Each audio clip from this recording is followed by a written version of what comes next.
আসসালামু আলাইকুম, কেমন আছেন সবাই? আজকে বিকালবেলা রাদোয়ার বাবা রাদোয়া সহকারে আমরা বেরিয়ে পড়েছি। কাঁচা বাজার করব আজকে। বিয়ের এত বছর হয়ে গেছে, কখনো বাজারে গিয়ে বাজার করি নাই। ফার্স্ট টাইম আমি আজকে বাজারে যাচ্ছি, আর বাজারে গিয়ে বাজার করব, তাও নিজের পছন্দ মতো। রাফিন ঘুমাচ্ছে বাসায়, তাই ওকে বাসায় রেখে আমরা তিনজন বেরিয়ে পড়েছি। আর প্রথমেই চলে গেছি মুদির দোকানে, মাসের মুদির বাজার লাগবে। বাজারের লিস্টটা দোকানে দিয়ে আমরা চলে গেছি কাঁচা বাজারের দোকানে। পরে মুদি বাজার এসে নিয়ে যাব। আর কথা বলতে বলতে দেখেন বাজারে চলে আসছি। আর এই বাজারে মানে প্রচুর সবজি পাওয়া যায়, আর সব টাটকা। আর এই যে ঢুকতেই প্রথমে শুটকির দোকান দেখে তো আমার মাথা ঘুরে গেছে, কারণ আমি প্রচণ্ড শুটকি লাভার, অনেক শুটকি পছন্দ করি।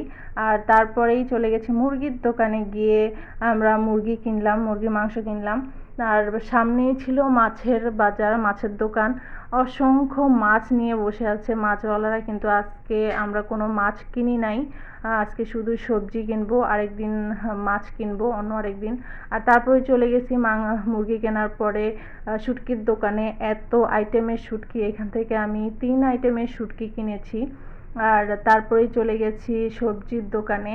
আর এই দোকানে বিভিন্ন ধরনের অনেক সবজি আছে। আর এই যে তাল বেগুনটা দেখছেন, এটার কেজি নাকি 140 টাকা। বলেন কি খাবে মানুষ? যেটা ধরে সেটারই এত দাম, আগুন বাজারে। আসলে আমরা যারা ঘরে রান্না বান্না করি তারা এটা আসলে বুঝি না যে বাহিরের কি অবস্থা।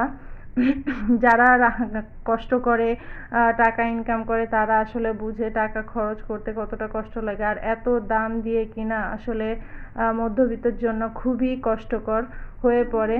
যাই হোক, এখান থেকে আমি অনেক সবজি কিনেছি। এই ছড়াগুলো দেখেন, খুবই সুন্দর, একদম ফ্রেশ ছিল।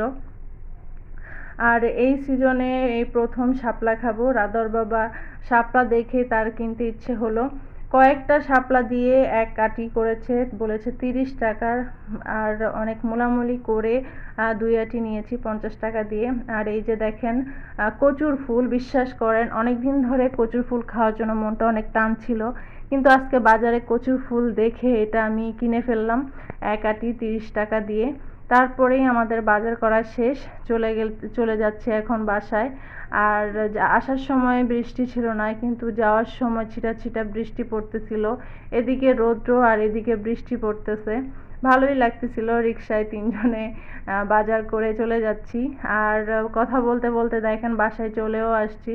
যাই হোক, আজকে আমি ভিডিওটা এখানেই শেষ করছি। সবার যদি ভালো লাগে অবশ্যই কমেন্টে জানাবেন। আর সবাই সুস্থ থাকুন, ভালো থাকুন। আল্লাহ হাফেজ।